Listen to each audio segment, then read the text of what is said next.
ایک مومنانہ قلب رکھ کر مسجد میں بیٹھیں اور بات کو سمجھنے کی کوشش کریں۔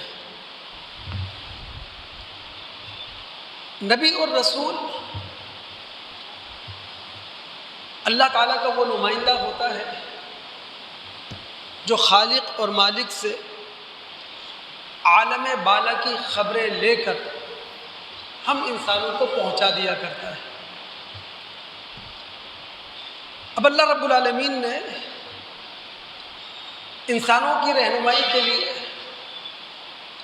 نبوت اور رسالت کا ادارہ قائم ہی کیوں کیا؟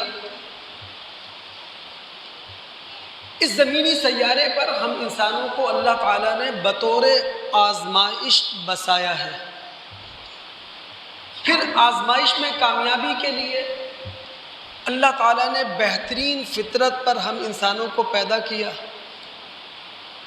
علم و عقل کی دولت سے مالا مال کر کے پیدا کیا، اور اس کے بعد اللہ تعالیٰ نے ہم انسانوں کی مزید رہنمائی کے لیے نبوت اور رسالت کا ادارہ قائم کیا، اور اس ادارے کی ممبرشپ انسانی برادری کے اس حصے کو دی جو اپنی ذات میں کامل تھا، اور جس میں یہ صلاحیت تھی کہ ہم جیسے ناقصوں کو بھی وہ کامل کر سکے۔